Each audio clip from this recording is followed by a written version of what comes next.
I'm Sean Delaney, and today on the What Got You There podcast, I sit down with the former CEO of Campbell's Soup, Doug Conant, to talk all about leadership, making change happen in a company, how to develop trust in your people, and how to uncover what truly matters to you in life. So get ready for a leadership masterclass with Doug Conant.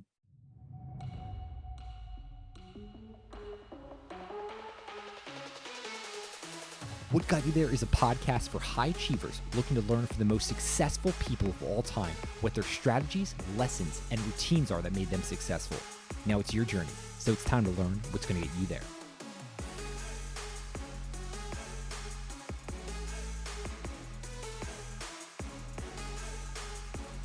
Doug, welcome to What Got You There. How are you doing today? Oh, great. It's great to be here. I am very honored to be able to have this conversation. And I thought a fun spot to start would actually be around a similar teacher you and I both had in our youth.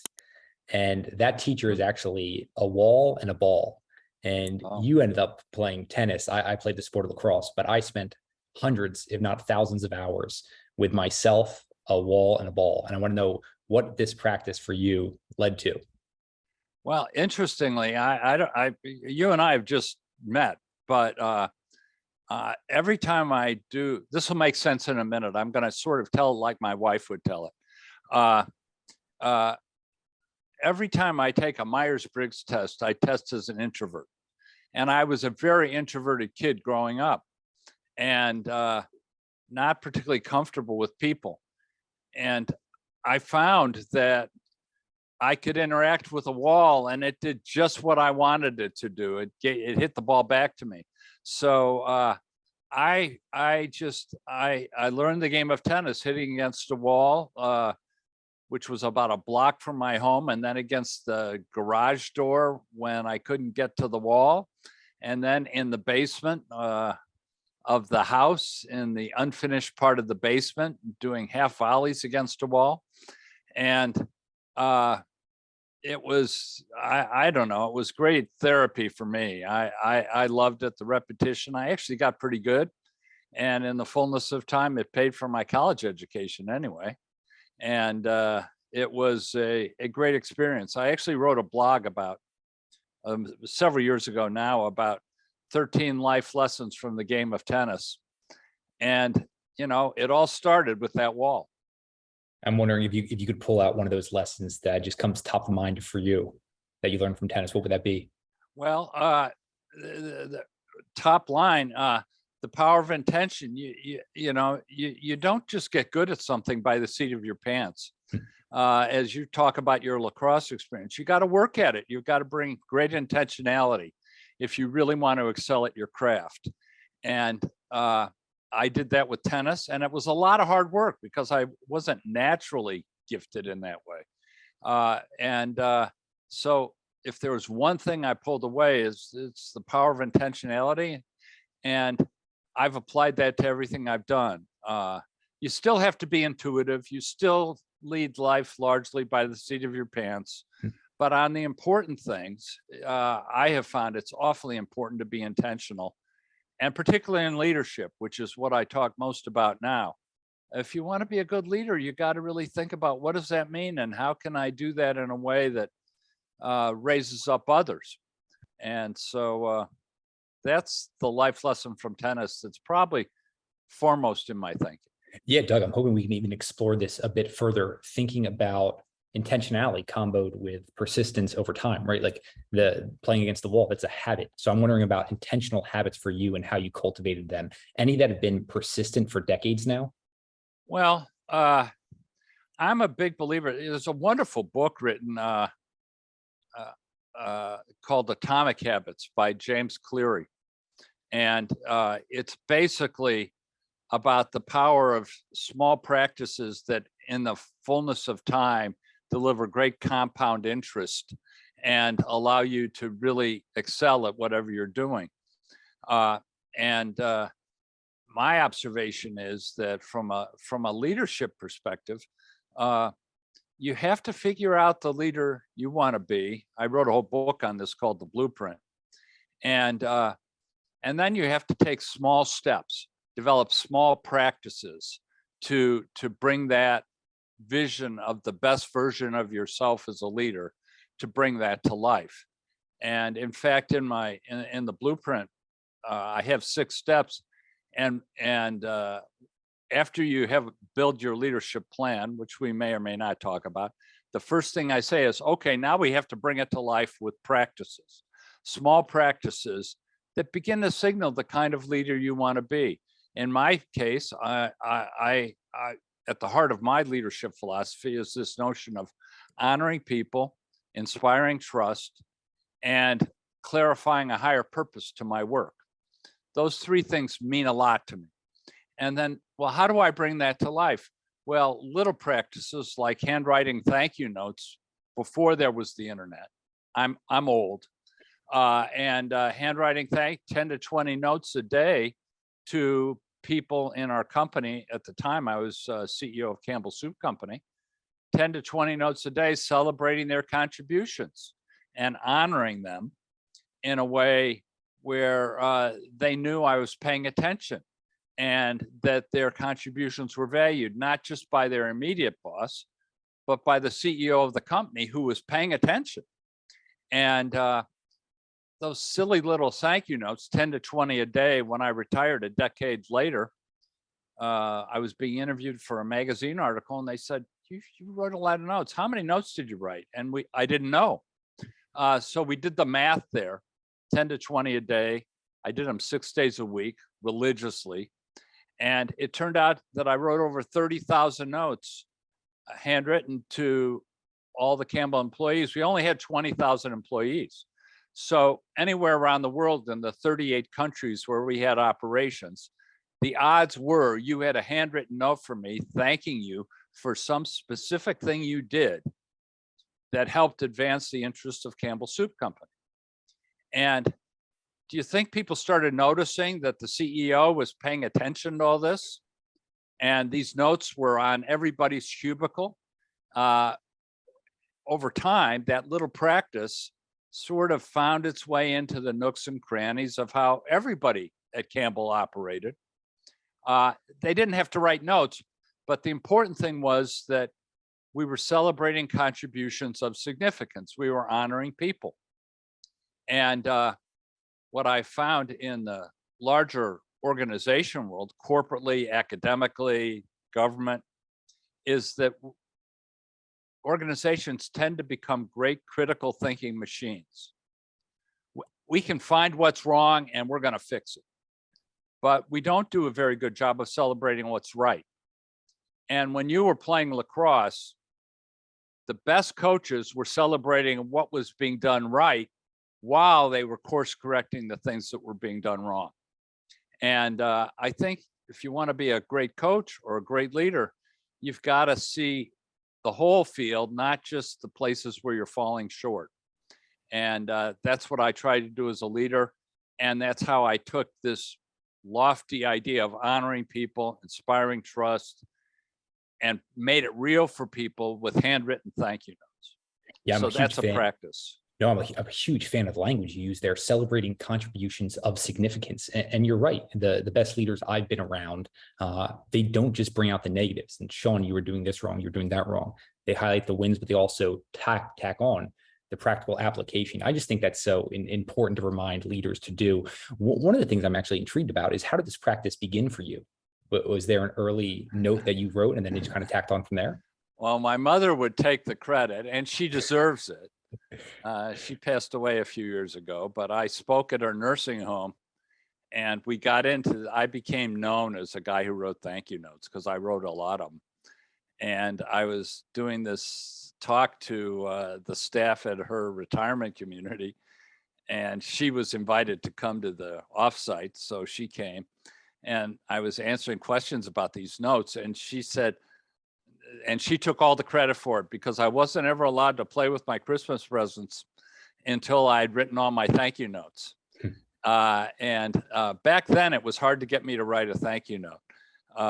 But it all started there. But ultimately I lost a job. I was fired from a job.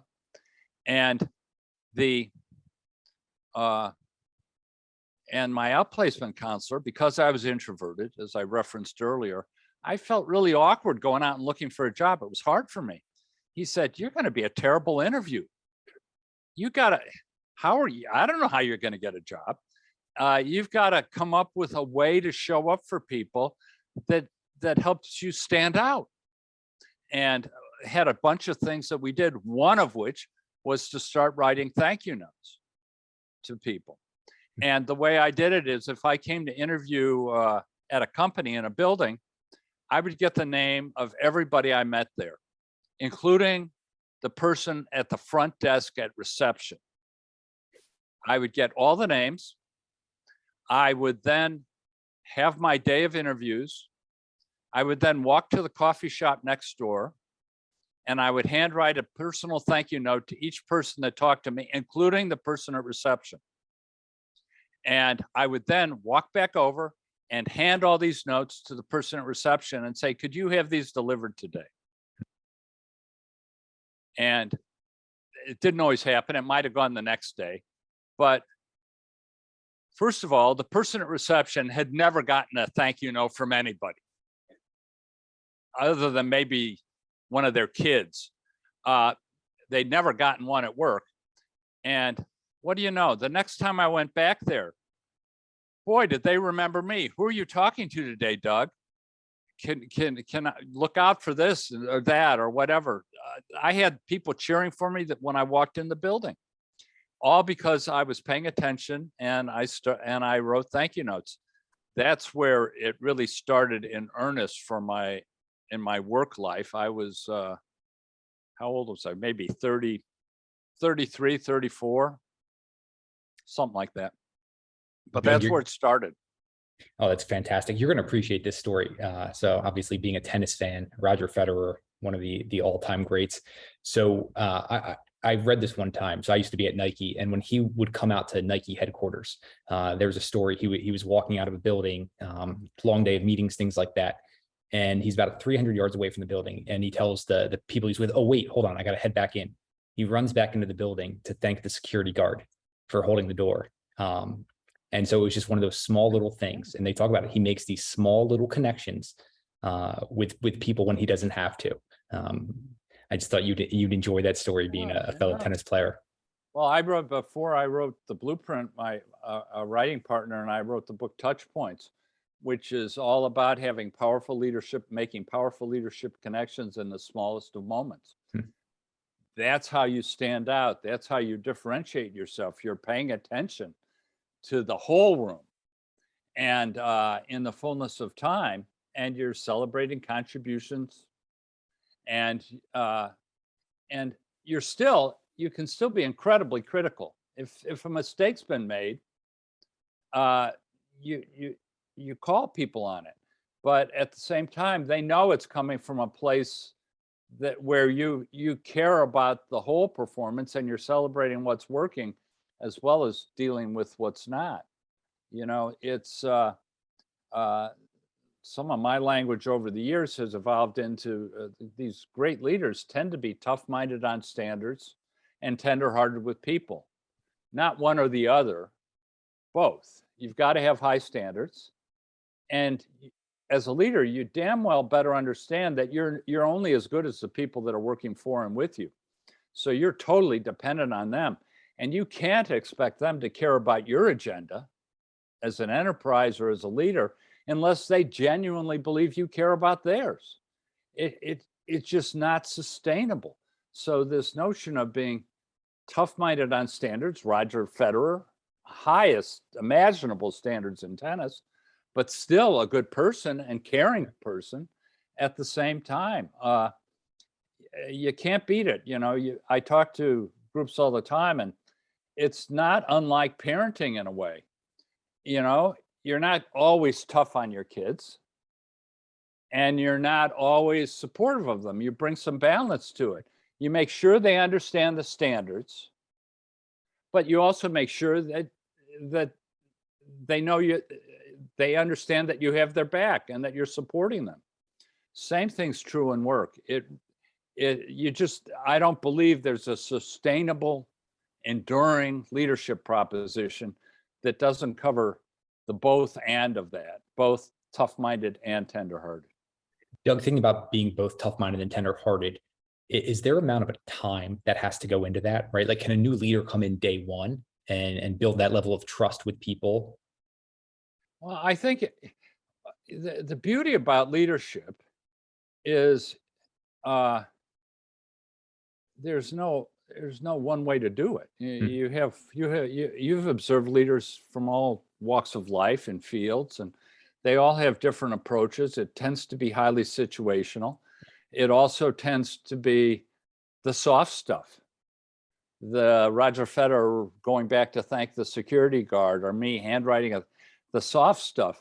And so I don't think there's one way to proceed or another, but I think it's awfully important that in the fullness of time, people see both sides. They see that you're going to have high standards for performance, but they also know you care. And, as a leader, uh, you're not going to be in a job for very long if you don't care about performance. You're there for that. But also you have to understand that if you're the people that are working for and with you, if they don't believe you care about them, your performance is at risk too. So it's about the both and of this, both tough-minded and tender-hearted. And it varies when you can get away with, I've gone into some very troubled companies, and the company is ready for you to make change because what was being done is not working. So there you set standards, and you right off the bat, you sort of given permission to make pretty dramatic changes. You see some of the coaches that in college sports that go in and just blow up the program, for better or worse. Brian Kelly at LSU right now. We got to change the culture. It's got to get changed now. And so you have permission to do that. In the fullness of time, my observation would be that you've got to do the both and. But sometimes you have an opportunity to be a little more nurturing at first, and then increasingly become more tough-minded. Other times you've got to start off with a pretty tough-minded approach and then find a way to be more nurturing. I would love to hear how this played out when you took the role at Campbell's Soup, and I want to dive into that in a few minutes. But I actually want to know and dive back into when you were saying you were let go from a job and you were fired.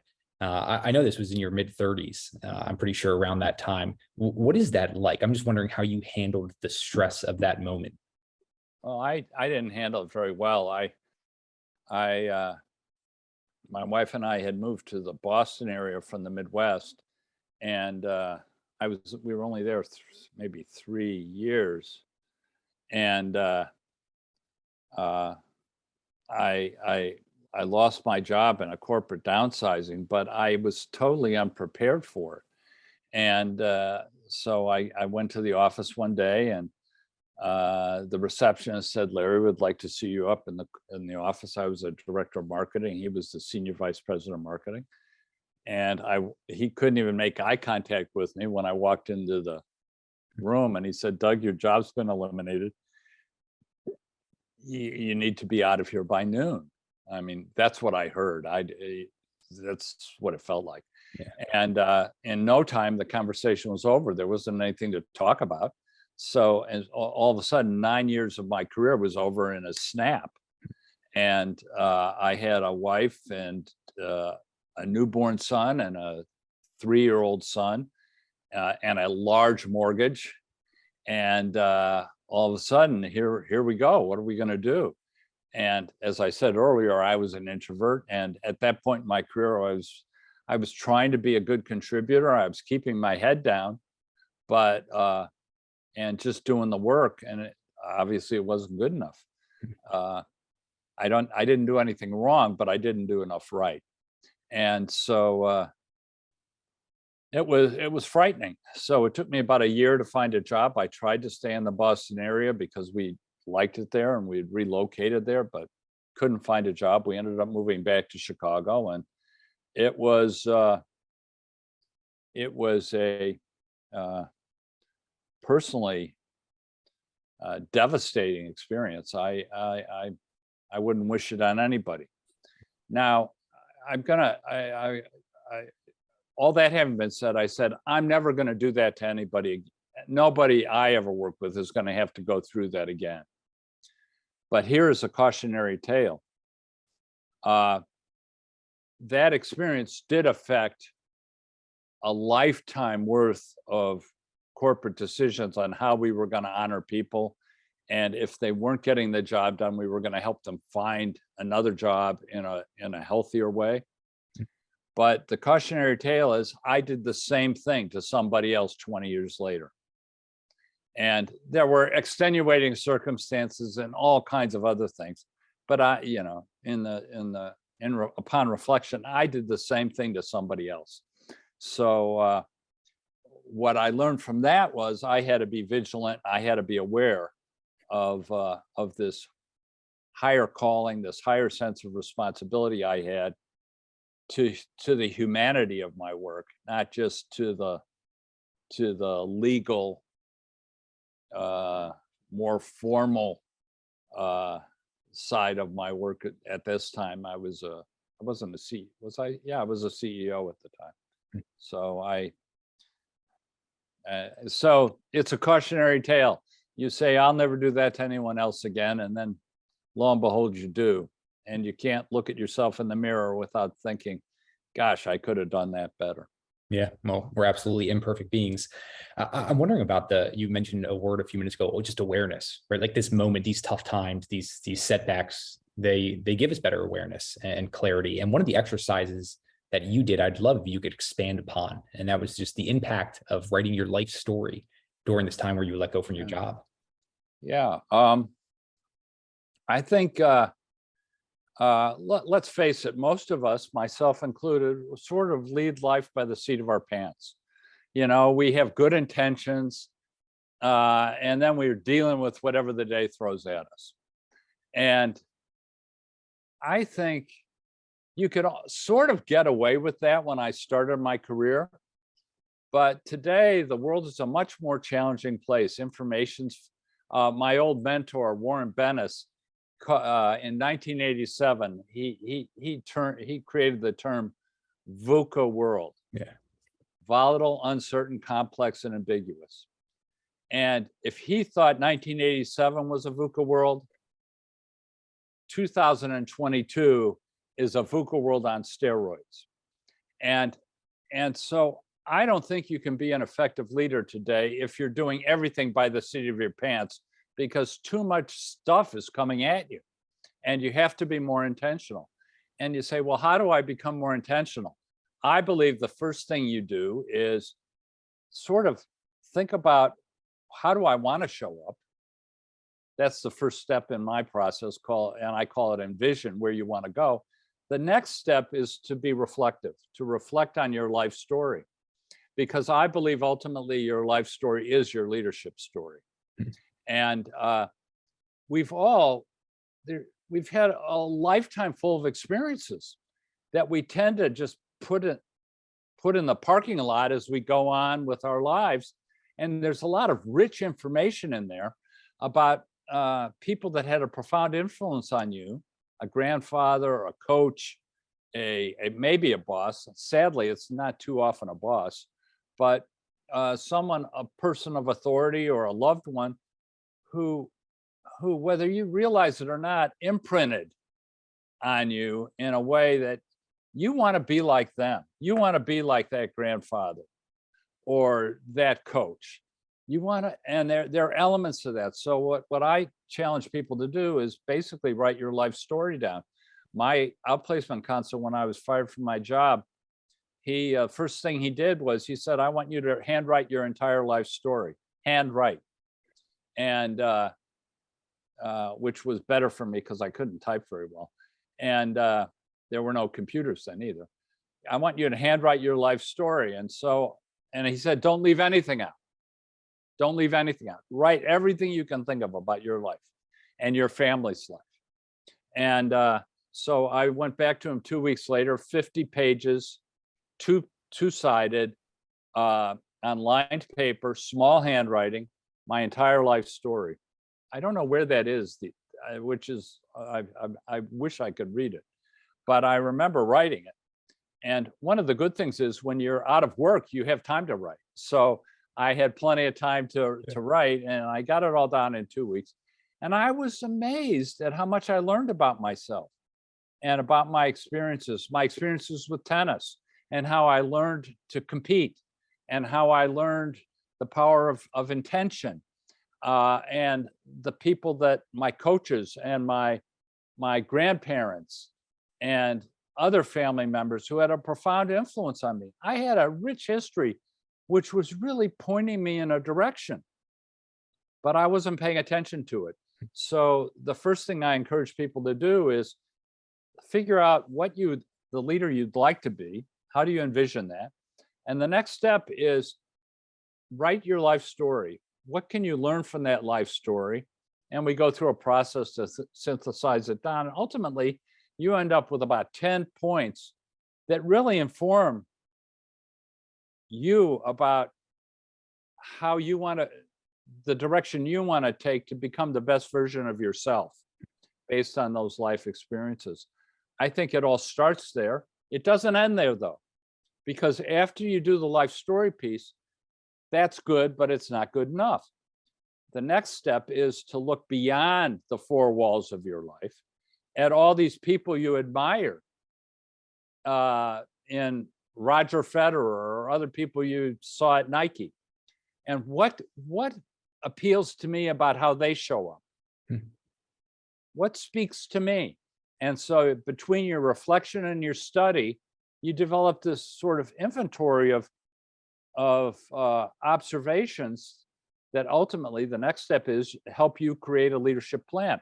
How do I want to show up now? Okay, I've looked at my life story. I've looked at all these other people that are pretty cool that I've learned from. Okay, now how do I take all of that and apply it to me so that how I show up? That's called building your plan. And then the practices that we talked about earlier, how do I develop practices that bring this best version of myself to life every day? And then I'm going to wrap it up in a bow by saying the next step is to get on a continuous improvement cycle where you go back to the beginning and you say, now that I've learned all that, is this really what I envisioned for my leadership? Is there anything else I can learn from my reflection or my study that would affect my plan? Is there a new practice I could bring to bear to help me bring this best version of myself to life? And what we find is when you bundle it all up, you can really tap into the person you're meant to be. Yeah, that speaks deeply. It strikes a chord with me. One of the phrases I love, it's a word from the ancient Greeks called arete. I have it engraved on a bracelet. And it's essentially, are you showing up as that highest version of yourself in each and every moment, meaning moment to moment to moment, you're showing up as that potential that you have inside yourself. So I love hearing you talk about this. Is this intentionality, this continuous practice, is this something you've done from like the get-go of your career, or did this take years to really start to set stone? Well, I sort of, I would go back to, I sort of did it in a seat of the pants way. In some other work I've done, the word, there's intentional and then there's incidental. Incidental is sort of seat of the pants, and that's just reacting to the world as it comes to you. And sort of intuitively just trying to do a little better every day. That all started with competitive tennis for me, where I saw the power of trying to do better every day and doing it with a little intention. So I've sort of, going back to my teenage years, I sort of saw the benefit of this notion of continuous improvement and trying to get better at my craft, whatever it is. If your craft is podcasting, always trying to find a better way to do a better podcast, always looking for a new learning, a new opportunity. So I've had that for a long time, but I really, when I started being responsible for large groups of people, I felt this heightened obligation that just doing it by the seat of my pants wasn't going to be good enough. I mean, I was affecting people's lives, and I'm just doing seat of the pants. To me, it just wasn't good enough. I needed to start working at it. And I really started working at it. I had lost my job. I got another job. And then they say when the student is ready, the teacher appears. I had an opportunity to work with Stephen Covey, and starting with him in the 80s, I got on this continuous improvement path in a more disciplined way, and it's been a big part of my life. All that having been said, 75% of my day is still by the seat of my pants, just trying to get through the day. But I think if I could get my rudder in the water for 25% of my day, and I stay focused on what matters most, I'm so much better off. Otherwise, I just feel, using the metaphor, I feel lost at sea, And so Stephen had two things that, to this day, I was just talking to his son this morning. And to this day, I can remember him saying, Doug, what matters most must never be at the mercy of what matters least. And I used to make lists of things I needed to do every day and every week. And I would make these long lists. And then I found myself checking off the things I could check off because I could get them done. And the important things were never getting checked off. I was just doing the errands and taking care of the little stuff, but I wasn't taking care of the big stuff in a way. I was just, what matters most must never be at the mercy of what matters least. I was focusing on all the least things so I could feel good that I checked them off a list. And the other thing he said to me, which is relevant here, is it's easy to say no if you have a greater yes burning within. And he would say to me, Doug, what is your greater yes? What is really calling you? Which goes back to the leadership model, my leadership model that I talked about at the beginning, where I talk about honoring people, inspiring trust, and having all my work tethered to a higher purpose. I have to make sure I know what that higher purpose is in order to stay tethered to what matters most. What's your higher purpose right now? My higher purpose right now is to help leaders experience joy, fulfillment, and impact from building high trust, high performance teams that honor people, defy the critics, and thrive in the face of adversity. That's my story, and I'm sticking to it. And I know that takes a lot of thought to get to every one of those words. Yep. has a meaning to me. I have a model that brings it to life. I have some desired outcomes, which are really joy, fulfillment, and impact. And it helps me, my friend Bill George just published a new book for emerging leaders about finding your true north. His original book was a runaway bestseller. And this is a true north for emerging leaders. And this language I'm using around purpose and my leadership model and desired outcomes, that's my true north. So as long as I have that in front of me and I can sort of gut check every day, how am I doing? I find that I stay on course. If I didn't have that, I could get drawn into any number of things that would have me sideways with that sense of higher purpose. No, I love hearing how you think about this and what you've gotten to over all these years.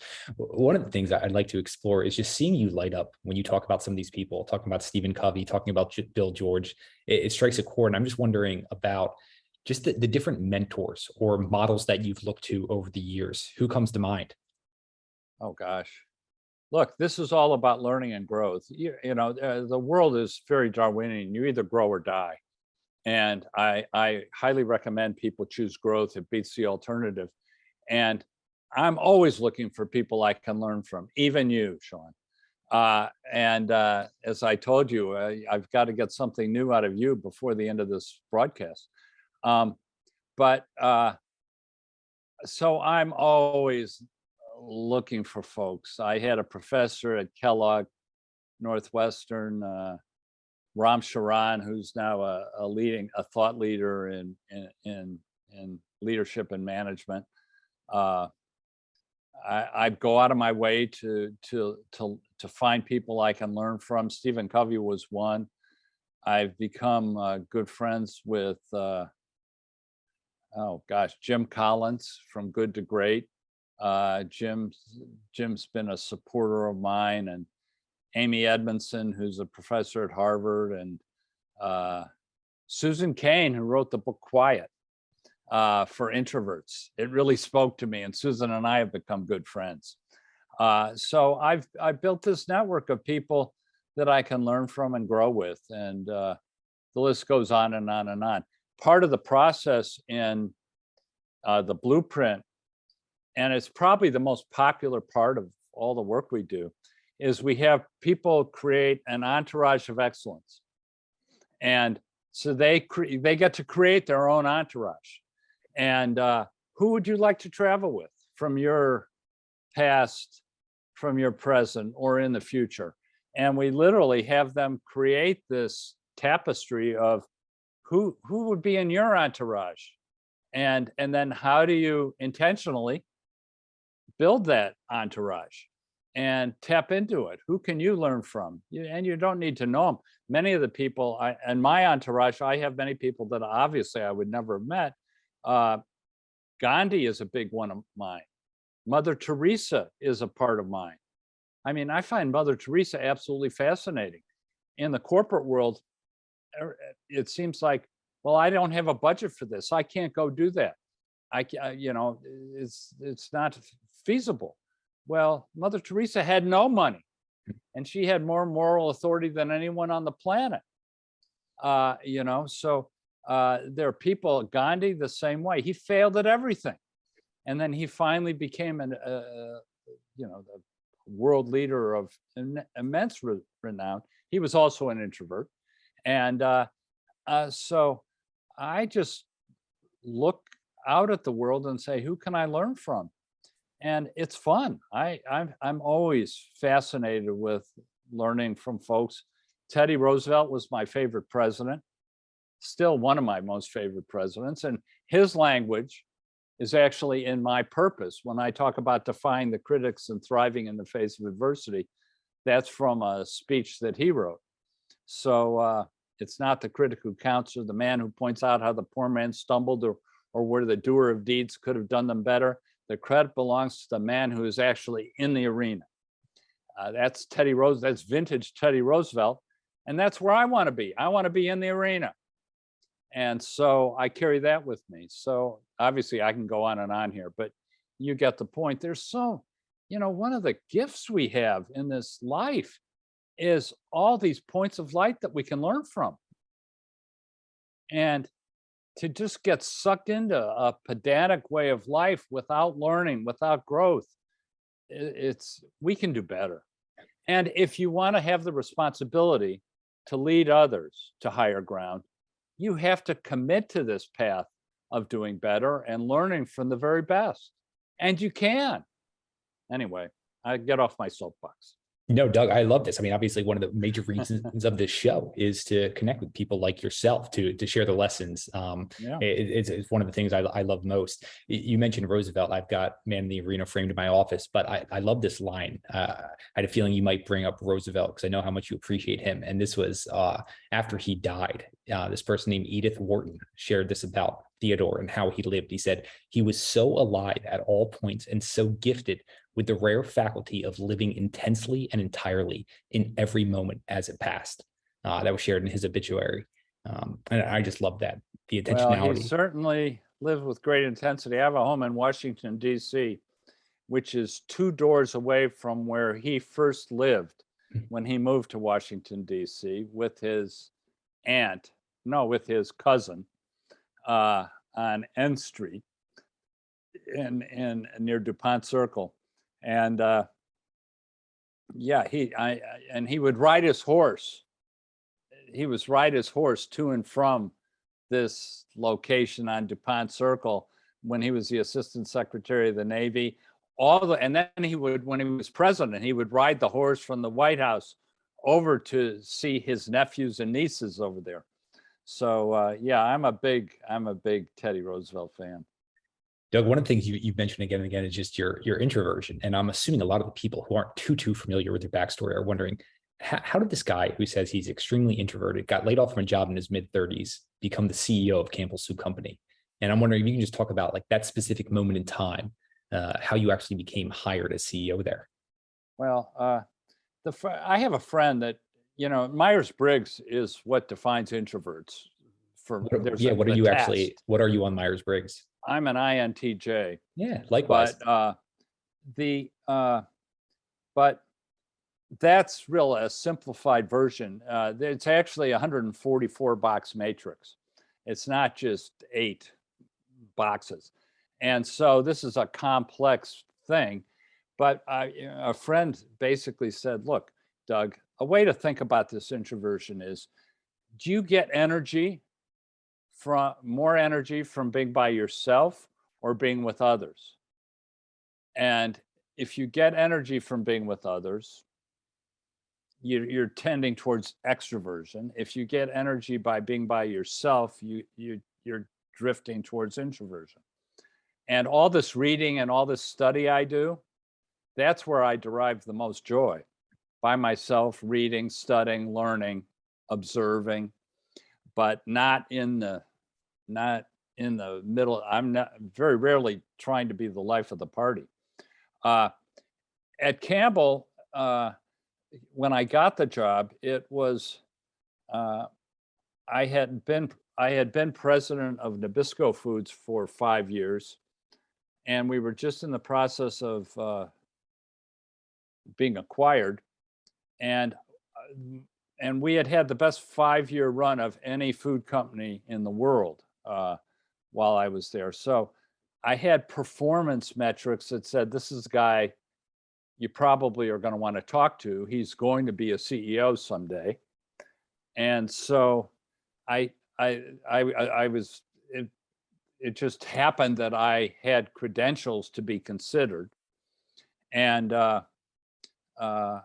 so I made a list, and I got on, and Campbell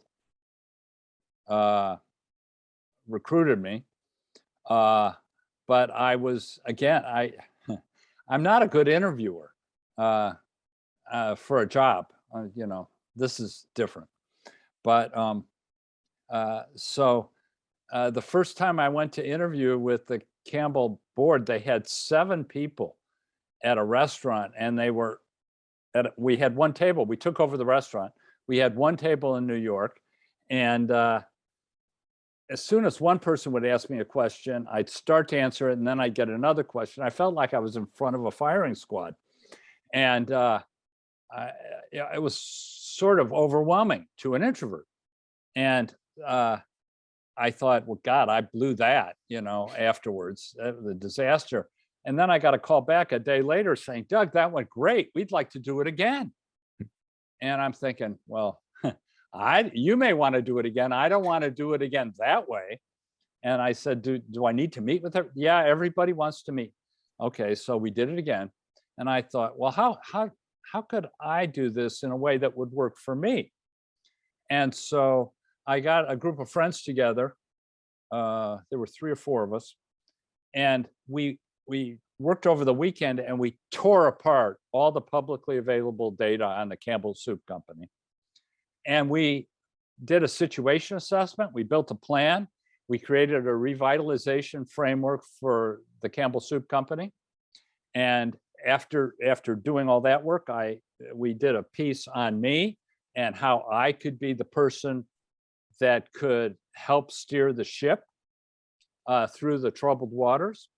And so then I went and I showed up at the next meeting, and they all started with, I put it in a PowerPoint presentation, and I didn't have, again, it was it was the year 2000. And I was just carrying about 10 copies of this PowerPoint presentation in a little satchel as I went into the meeting. And they started asking me all these questions again. And I said, I really want to answer all your questions, but I've been thinking about the 87 questions you asked me last time. And I think I can be helpful to the group if I respond to what I took away from the last meeting. And I've sort of organized it for you. So I handed out all my PowerPoint presentations to all the directors. And from that moment on, I was running the interview, they weren't. And from that moment on, I was building a relationship with them, which carried us through 10 great years. But I had to do it my way because I wouldn't have been very good, an introvert's way, getting organized ahead of time, thinking about it, writing it down, doing it in a pretty pathetically structured way. But it's what did they see? They saw somebody who cared a lot. I don't think any other candidate had ever brought in a revitalization plan when they were interviewing for a job. And then I had 2 or 3 pages in there about how I fit the criteria necessary to lead the change. And but I did it by getting organized, and that's how I was able to start to lead the company on my terms, while always listening to the input of the board and all the various stakeholder groups. But I sort of had to do it my way. Well, can we actually explore that a bit further, Doug, doing it your way? I feel like so many of us, we look to great leaders and, you try to adopt their ways, their frameworks, and at a detriment to your own authentic self and how you best operate. I'm just wondering how that merger came to be for you. There is a, we talked earlier about, envisioning, reflecting, and then studying the world around you. So you ought to be learning from other leaders. I was studying Jack Welch when Jack Welch was the king of the 20th century leadership group. But I was studying a whole lot of other people too. So that's helpful, but it's insufficient. Brene Brown has a great quote. Her quote is, "You can either walk inside your story and own it, or you can stand outside of your story and hustle for your worthiness every day." And what I found I was doing early in my career, I was not walking inside of my story. I was walking inside my parents' story for me, my coach's story for me, my teacher's story for me, and then my boss's story for me. I was living their life for them, trying to make them happy. I wasn't paying attention to my story. And what I have seen is every leader has their own unique version of themselves that will be the highest and best use of their power to influence others. It's up to every leader to figure out what that is, and then to walk in that story. And if you're just trying, I could never be Jack Welch. It wasn't me. I could never be Stephen Covey. That wasn't me either. But I could learn from those things, and I could have those things inform all of my other life experiences to help me create a sense of, go back to Bill George, a sense of what true north is. I'm going to throw one more quote at you just because because I can. Warren Bennis, who talked about earlier with the VUCA World, Warren had a great quote, and he was another mentor of mine. Spent time with him out in Southern California. And his quote is, "Becoming a leader is synonymous with becoming yourself." It is precisely that simple, and it is also that difficult. And becoming yourself is a hard thing.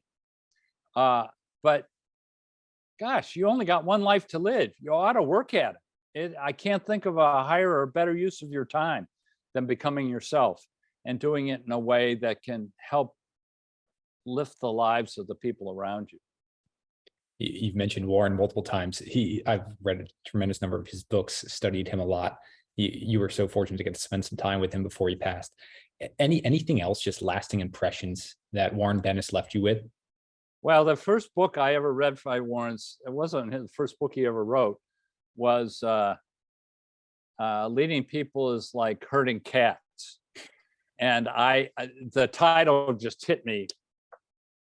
I was herding cats at the time, and it just spoke to me. And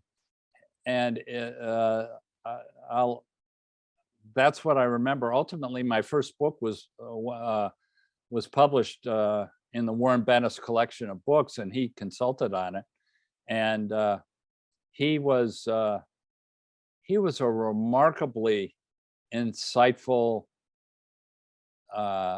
guy who was just he was so giving of himself to help you grow and learn.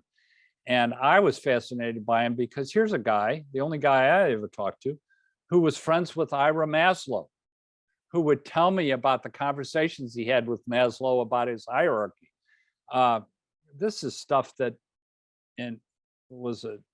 I felt so blessed to be able to just sit at his feet and have breakfast with him at the Viceroy Hotel in Santa Monica, California, on the beach, and just share with him my thoughts and have him listen and comment. Just an incredibly giving and sharing guy. And if I had a Mount Rushmore for the 20th century of leadership gurus who really got it, Warren would be one of those. And he had this capacity to get to the essence of the challenge at hand. For instance, becoming yourself is precisely that simple. It's also that difficult. He would find a way of getting to the essence of what matters most. Doug, who else would be on that Mount Rushmore? Oh, I don't know. I couldn't. It's hard to get four. In my lifetime, Stephen Covey would be there because he had a profound influence on me. In my lifetime, Jim Collins would be there because he helped me lift my sights and then think about how to operationalize it within the context of a company. Both Warren and Stephen were good at my own development and on the edges of influencing others. But Jim really looked at the full enterprise. How do you go from being a good company to being a great company? And he sort of helped me figure out, ultimately, in all of his work, Good to Great was I don't know if it still is, it probably is the best-selling business book of all time. And he helped cement my belief that it's all about the people. You got to get the right people on the bus before you can do anything else. You know, and so I learned a lot from working with him and reading everything he's written and talking to him about it. So I guess I'd have him there. Then I've got a whole panoply of others. Someone who's been a big influence in the last few years, who I didn't know very well until 2 years ago, is Brene Brown. And she's had a profound influence on me. This whole issue of vulnerability and being yourself. And she sort of helped me get through my introversion thing in a deeper way, as did Susan Cain. So they're you know, the list goes on. Yeah, Brene Brown's got one of those beautiful questions I love, and that's what's worth doing even if I fail. I think that adds a lot of clarity of things that are important and matter. Absolutely, absolutely, and I love her. She and I really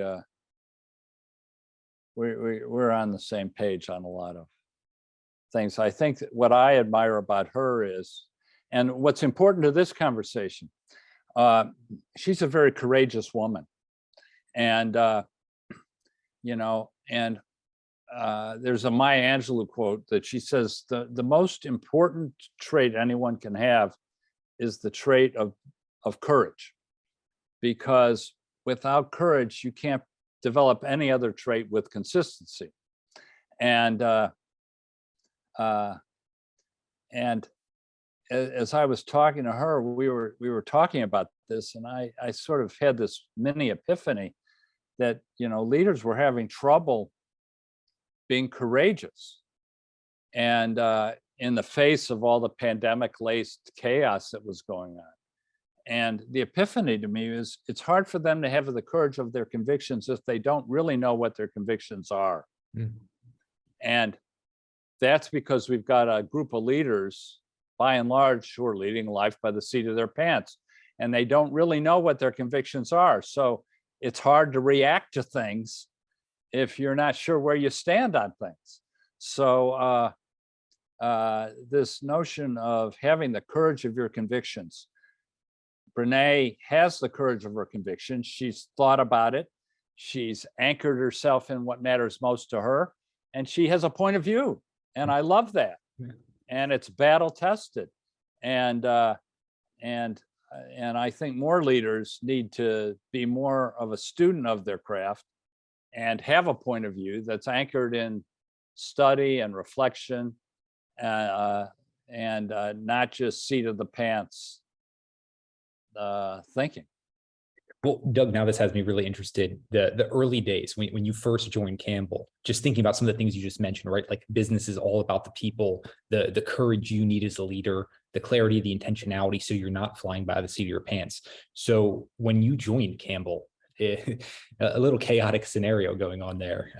I know some troubled times. I'm just wondering what that looked like for you then, thinking about how you blend all of those different things I just mentioned at the start of your time with Campbell. Well, without getting into the weeds on this too much, Campbell was the poorest performing food company in the world, major food company in the world. Out of the top 20, it was number 20. We had lost half our market value in the prior 2 years. Our businesses were failing. We'd had several layoffs. We were headquartered in the poorest, most dangerous city in the United States at the time, Camden, New Jersey. The facility itself was surrounded by razor wire with guard towers. It felt like a minimum security prison, but it was there so people could feel safe. Could have fooled me. But it was incredibly trying times.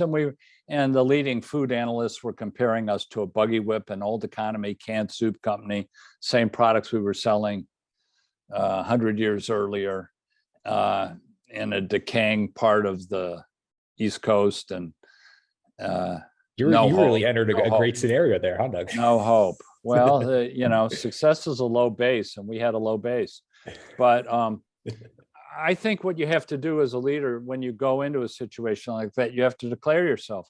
And at that point, I was pretty well anchored. I was armed with a revitalization framework that I had already created before I even joined the company. I didn't talk about that with anybody, but I was really well anchored in what the situation was, as well anchored as you could be without living it. And I talked about this notion of a couple things. I talked about being tough-minded on standards and tender-hearted with people. And if we don't evidence that we care about your agenda, it's hard for me to imagine that you would care about our agenda as a company. So the first order of business is for us to step up and show a commitment to you. And I was using that language. I was using the language of you can't win in you must first win in the workplace before you can win in the marketplace in an enduring way. That grew out of some of my work with Jim Collins, actually. So I had this language. I was declaring myself from day one. And the other theme in that first year was expect action. We have to deal with this right here, right now. And so we made some early calls from a business perspective about what needed to be done. At the same time, I started writing all these damn thank you notes about all this good stuff going on, because even in the most broken company, 8 out of 10 things that are being done right. Mm-hmm. But everybody's focused on the 2 things that are being done wrong. And so I started bringing that perspective day one. And I'm sure everybody was saying, we'll see how long this guy lasts. But So I declared myself, I started to manage in a way that with practical practices that would bring that commitment to life, and made some tough decisions. We created a leadership model. We said for everyone in the company, the number one thing you need to do is inspire the trust of all of our stakeholders, beginning first and foremost with your colleagues in the company. If they can't trust you, they can't trust our agenda. So we created this leadership model that applied to the receptionist all the way up to me. We held people accountable for it.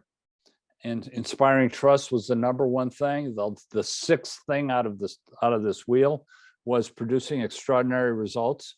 So we were talking about building trust and connecting it to performance. And we just, we beat that drum relentlessly. I guess another Stephen Covey quote will come in here. Stephen used to say, Doug, you can't talk your way out of something you behaved your way into. You got to behave your way out of it. I used that a lot with my sons when they were teenagers. Can't talk your way out of something you behaved your way into. And our company had behaved its way into a messy situation. We weren't going to fix it overnight. So we managed expectations. We said, in the fullness of time, over the course of this decade, we're going to be a world-class food company again. But between where we are and where we want to be is going to take time. And so the first 3 years, we were committed to going from being the worst to being competitive on a good day. And we were. The next 3 years, we were committed from being competitive to being good every day and right in the middle of the pack. And then from there, we were committed to being to being a leader in the global food industry, which we were by the time we wrapped it up 10 years later. But it was declaring ourselves, making tough decisions, at the same time evidencing a real commitment to the people. And the good news was we had the fundamentals. We had a business that could thrive in the global food industry, and it just needed some TLC for a few years, and which we provided. So that's and I guess lastly, we had to be willing to make some tough-minded changes. We turned over 300 of the top 350 leaders in the company in the first 3 years. I don't know of another company ever that's turned over 300 of the top. Think of Nike when you were there, turning over 300 of the top 350 leaders and doing better. That was a horrible time, but we gave all of our leaders this chance to step up, to get in the game, inspire trust, produce results, be tough-minded and tender-hearted, be committed to winning in the workplace as well as the marketplace. So we had an opportunity for them to get in the game, but if they couldn't get there, we had to make decisions. And of the we turned over 300, we kept 50 of the top 350. We promoted 150 from within. So a lot of young talent had a chance to thrive. But then we had to go out and hire another 150 from all over God's green earth to fill certain slots with this commitment to revitalizing this American icon company that nobody thought could be reinvented. And we ended up having a great run, but it was challenging. What isn't obvious with hindsight? Look, like I don't even know how that's possible. Turning over 300 to 350, like what else can you look back to and say this was probably a critical element of us being able to not only survive that, but then thrive moving forward? Well, it's testimony to having your act together before. The best time to be ready to lead a change is before you get into it. I happened, when I was at Nabisco prior, we rebuilt Nabisco with talent. And if there was one thing I was good at was attracting and developing talent. And so I knew virtually everyone I knew virtually everyone in the consumer packaged goods space of any at a certain level. And so I knew what it took to win. I knew all the players in the space because we recruited to rebuild Nabisco. And so I had this belief that you got to get the right people on the bus. So the first thing we did was get the right people on the bus. I couldn't have done that if I hadn't spent 10 years building that network before I got to Campbell. So again, it's the time to have your act together is before you have to go out on the field and perform for the first time. Yeah. Another interesting thing, though, is you say your ability to attract this talent and connect with these people, but also being extremely introverted. I think we think of the prototypical connector is, the life of the party. Well, I don't think so. Maybe at Nike, but not. I think humility. When Jim Collins did his Good to Great work, he identified, I can't remember there, he studied 25 companies or something like that over decades, and found the highest performing companies in their sectors that wildly outperformed everybody else. And he thought he was going to find all Jack Welches running these companies. And in reality, he couldn't believe the results because he didn't know any of them, never heard of any of them. And he said, what's going on here? And he did his own leadership framework, and he called it Level 5 leadership. And he found that the people running these companies had these two distinguishing characteristics. And that made them Level 5 leaders.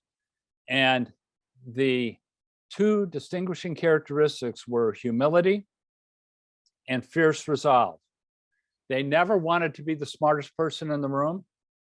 They wanted all the people in the room to collectively be smarter than they were, because ultimately those were the people that were running the company, not that person.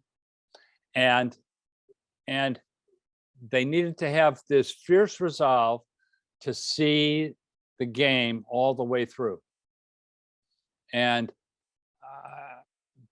that makes sense to me.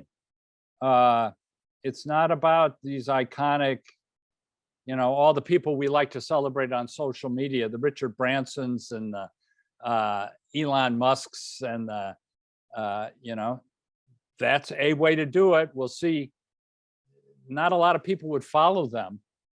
Jeff Bezos' Amazon. Amazon had a toxic culture for decades under Jeff. It persevered, but it's going to do better without him. Apple's doing better with Tim Cook than it did with Steve Jobs. I think the leaders of today, you can't know everything. It's just, there's just too much. So you need to be able to lead with humility, surround yourself with great people, and just have a powerful sense of purpose as you lead. You don't need to be this iconic figure. And interestingly, I do a lot of the corporate work, and the people you don't hear about are the people that are moving the world. They just don't, they keep their heads, they're not out there buying Twitter or whatever else. They're doing other things. Yeah, Doug, I certainly don't want you to think I subscribe to there's one style of leadership, and that's the flamboyant leader who's out there shouting from the rooftops. There's there's a role for that. In certain sectors, you sort of need that kind of iconic leadership. I believe that. But the world is larger than the 20 iconic leaders we could create a list of right now, and they would be 10% of the GDP of the world. It would be an important 10%. I'm not saying it wouldn't be, but Well, 90% yeah, of I've the got a quick GDP. question then. You mentioned Jeff Bezos, that they'll do better, Amazon will without Bezos. I think it's arguable that Jeff Bezos created the most valuable company of potentially the last 100 years in those 20 years. Yeah, And possibly. so, well, I'm just wondering how you think, like, how much more Well, the successful question, should he have been? well, I don't know. It's the question of, will it be enduring? Or episodic, Yeah. and I'm not saying 20 years isn't a long time. That's, I guess, what I'm wondering. How long is an enduring company in your eyes? He's created value by layering things in, just like Jack Welch did by layering things into GE until GE couldn't carry it anymore and came crashing down. Yeah. GE was the company of the 20th century. Okay. And as soon as the 21st century hit, it started to crumble. And we're going to see, Elon Musk and they're going to layer things in, they're going to place bets and see how they're able to sustain it. It'll be interesting to see. There's a brilliant operating model. It's like when Federal Express was first created. There was a new operating model in terms of package delivery. Amazon took it to the next level, but it's a brilliant operating. There's some brilliant operating models here. Ultimately, they got to be run by people, and the people have to be wildly engaged in the work and be feeling like they're getting paid and compensated properly for it. We'll just see how sustainable it is. It'll probably, well, I don't know. I don't have a crystal ball. I Yeah, certainly wished I would have. I sort of, and nobody has it all right. I certainly don't, but I sort of subscribe to this Warren Buffett approach, which is a little more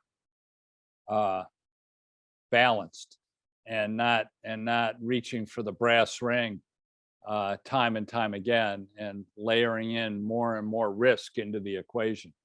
So, and I understand no risk, no reward, but I'm just an old food executive with where 2 to 10% growth would be great.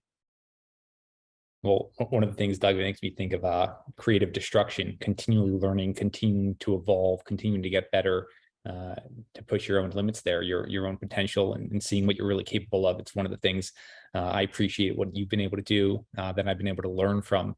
And speaking of getting able to learn, say you could do this, right? A long form interview, long conversation with anyone dead or alive. Who would you love just being able to ask or study away of? Oh, there's so many people. I would, and I don't know that I would. I majored in political science at Northwestern University, and I had a focus on American presidents. And of course, they're both men. I mean, they're men because that's all there was. But Abraham Lincoln and Teddy Roosevelt were my two favorites. I grew up in Illinois, so everybody loved Lincoln, and you studied him in school pretty deeply. And I would love to just be sitting in the room, learning from, seeing how these people dealt with these extraordinarily challenging circumstances in the world at the time, and how they found a way to navigate them in ways that worked for them. So those are the two that I would love to be in the room with over at a dinner party somewhere. They're the two that I find most intriguing. Yeah, two people to certainly study. Doug, this has been a true honor for me, a blast. Obviously, we're going to have your books linked up. We're going to direct the listeners, conantleadership.com. Anywhere else you want the listeners staying connected with you, or anything you want them checking out of your work? Well, we've got about 400,000 aspiring leaders as part of our network and social media. We're not trying to be the biggest, but we are trying to be the best in terms of creating real dialogue around issues of substance. You can find us on LinkedIn, Twitter, Facebook, Instagram, and you can also find us, as you mentioned, on our website. We have some special programming that we tend to do where we run blueprint leadership summits with world-renowned people. We did Brene Brown last time. We do a week, an hour and a half every day for a week with this lineup of leaders that are second to none. And we've got one coming up in the third week of September. So I'd encourage people to look for that. You can find it at our website. And be part of the conversation. Help us do better. You know, we can all do better. We can all do better. There's always more to learn. And we welcome anybody who wants to be part of that journey with us. Fantastic. Well, all that'll be linked up. But Doug, I can't thank you enough for joining us on What Got You There. Okay. Thank you very much.